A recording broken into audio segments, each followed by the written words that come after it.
Hello YouTubers, Alaska Prepper here.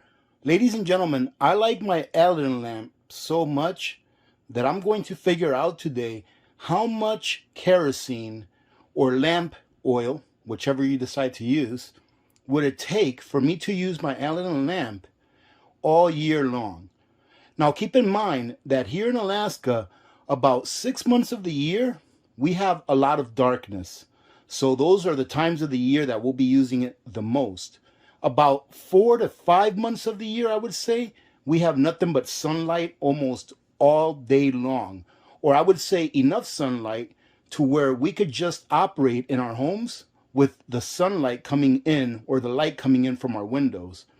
So as you can see here, I'm not sure if you can see this, but this scale has it at 3 pounds, 1.10 ounces.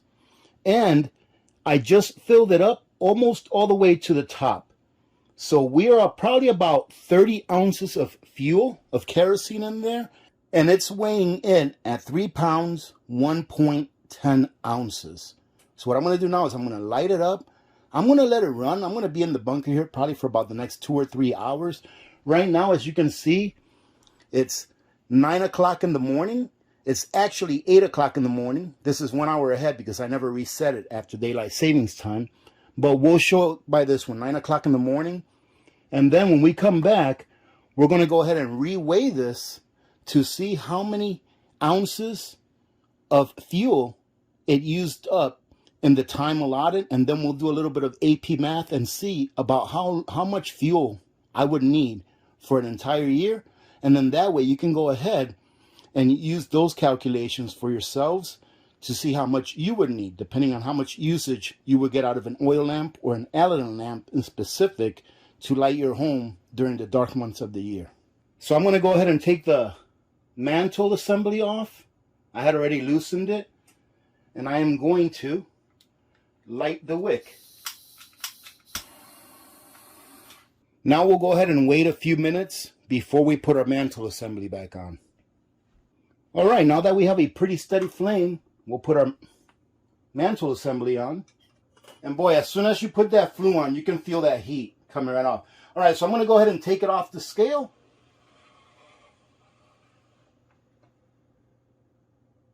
I'm going to set it right there on the table, turn off the scale. And remember, we were at 3 pounds, 1.10 ounces for the entire weight of the lamp.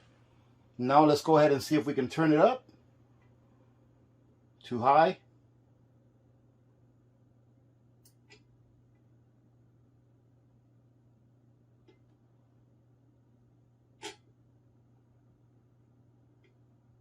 I'm going to turn off the light. That way you can see how pretty it looks with the light off. Let's see if we can bring it a little higher.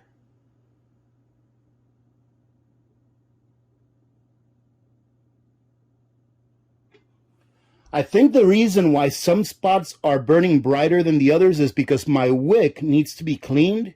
I went ahead and ordered a wick cleaner, so hopefully I'll be getting that in pretty soon. But that right there looks pretty good. Let's see what time it is. I'm not sure if you'll be able to see this. It's 9:07, but we'll say 9 o'clock because we turned it on right at 9 o'clock, or maybe 9:01. But we'll say 9 o'clock. It shouldn't make a difference either way, a minute or two. And then we'll check back in later on, and then we'll do some AP math. Like I said, I plan on being here at least between 2 to 4 hours. So there should be plenty of fuel. I do believe that Aladdin, the Aladdin website says that on high, the lamp should run for about 10 and a half hours on a full reservoir. I guess that's what you call it.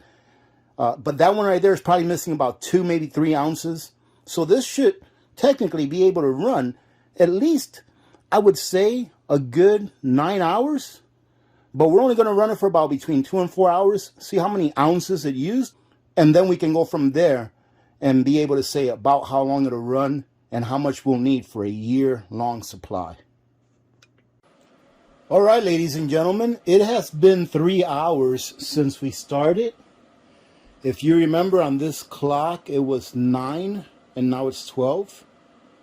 All right, so we are going to go ahead and turn off the Aladdin lamp, and then we're going to go ahead and weigh it. Now, if you remember, when we first weighed it, it weighed 3 pounds, 1.10 ounces.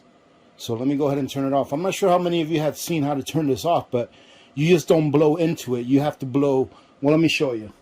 You put your hand like this, and then you blow at your hand up here. But first you have to make sure that you lower it all the way.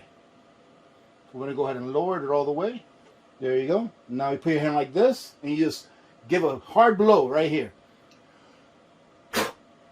And there you go. Turned it right off.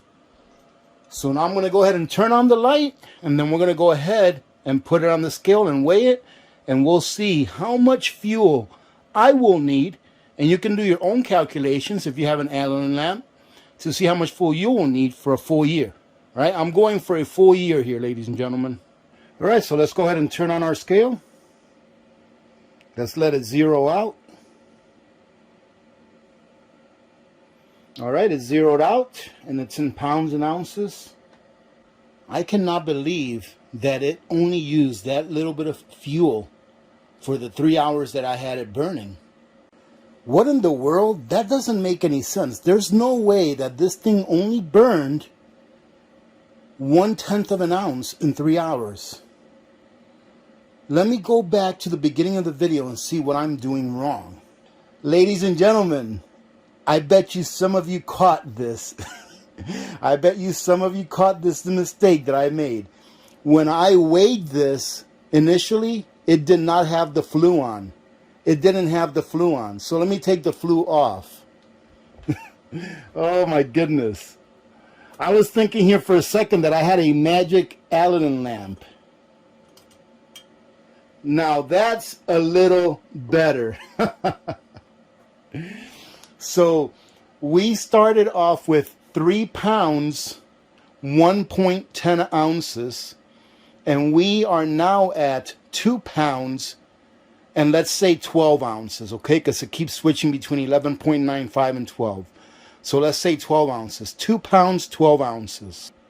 So that means, ladies and gentlemen, that in 3 hours, it used 5.10 ounces of kerosene. So 5.10 ounces of kerosene in 3 hours. So let's do some really easy math without having to take out the calculator so we can get a pretty good estimate. That means that if this bottom part, the reservoir, takes 32 ounces, let's just break it down to 30. Let's say it takes 30 ounces, all right? And it used 5 ounces in 3 hours. That means that 5 ounces goes into 36 times. 6 times 3 is 18 hours. That means that if I run this lamp at the same setting that I had it on before, this 30 ounces that I put in there approximately will last me about 18 hours, which will be good enough for a full winter day in Alaska. Really, in Alaska, during the very darkest of days in winter, we get about 3.5 hours or so of light. And we would have roughly about 20 hours, 20.5 hours of pretty much complete darkness. So if we average 18 hours per day during winter, that will more than cover that delta or the difference between the 18 hours and the 20.5 hours or so. Because in the beginning of winter, we get more than that in sunlight. You know, the sun starts going away at about 7 minutes a day or so, starting summer. And then by the solstice in December, the day after the solstice, we're pretty much as dark as we're going to get, only getting about 3.5 hours or so of daylight per day. I don't even want to say sunlight because we can't even see the sun, but enough light to where we can operate in our homes with the windows open. All right, so that means that I would say 30 ounces of kerosene per day for winter. So let's take it to the extreme, and let's say that we get 180 days of dark days where we're going to have 18 hours of darkness. So let's take 180 days and multiply it times 30. That comes out to 5,400 ounces.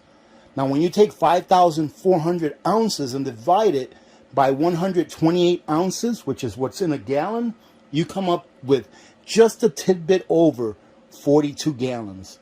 See, ladies and gentlemen, it's somewhat deceiving. When you go to the store and you get yourself a 5-gallon can or a 2.5-gallon can like I have here of kerosene, it seems like a lot. But if you ever have to depend on that and only that as a last resort to be able to light your living quarters, it's not nearly enough. So that means that my goal is to be able to get at least 40 or so gallons of kerosene and or lamp oil to put away for a last resort, a last ditch effort to make sure that I can light my home with at least one good quality candle. All right, ladies and gentlemen, I'll tell you what, this was a pretty good learning experience for me. I would not have imagined that I was going to have to put away that much. But what I'm going to do now is I'm going to be on the lookout for deals and on the lookout to see if there's any available, because there's not much kerosene to be had out there. I remember the days when you can go to a gas station and fill up a 5-gallon container with kerosene, but there are no gas stations here in Fairbanks that I'm aware of. So those of you that are watching this that live in Fairbanks, if you know of a gas station near here that actually sells kerosene, please let me know in the comments or send me an email. Let me know where it is so that I can go and get it in bulk, meaning that I can go and get my own 5-gallon cans and fill them up myself. And also, ladies and gentlemen, I wanted to cover this real quick because many people will probably bring this up. Kerosene is not the only fuel that you can use to light your lantern, at least this lantern here that we're looking at. You can actually use heating oil to light this lantern because kerosene is just a refined #1 heating fuel. So if you take #1 heating fuel, which is the fuel that I use to heat my home, that is kerosene, but it is not as refined as I believe it's the K1 that we get to put in these lanterns. All right, so you can actually use that. However, you're probably not going to be able to get as much use out of your mantle because that type of kerosene, compared to the one that I'm using here, is not as clean, and it will probably suit up your mantle and ruin it a lot faster than if you were using clean kerosene like this one that I'm using here. In addition to that, I've heard people say that you can use paraffin oil or just regular lamp oil as well. I'm going to look into that to see if it's cost effective to just use regular lamp oil. I'm also told that you really don't smell any of the residue from the oil burning as when you use kerosene. I really don't smell any kerosene residue when I'm using this kerosene. The only time that I smell a little bit of it is when I turn it off. So right there, when I just blew this off, I smelled a little bit of the kerosene, but it dissipates in the air pretty quickly. That's the only time I can really smell it. I don't smell it as it's burning. So there you go, ladies and gentlemen. If you have an Allen lamp and you want to fuel it for a year, for 18 hours a day, for 6 months out of the year, you're going to need 42 gallons of kerosene. Having said that, thank you very much for joining in. I hope you got something out of this. I definitely did. I actually learned a lot by doing this very small and short experiment here. Remember to be good to each other. When good people do good things happen. Remember to reach one, teach one, and repeat. If we all did this, the world would be a better place, and you know that it will be a better place. Many blessings to all of you and your families. I'm Alaska Prepper. I'm out. Merry Christmas.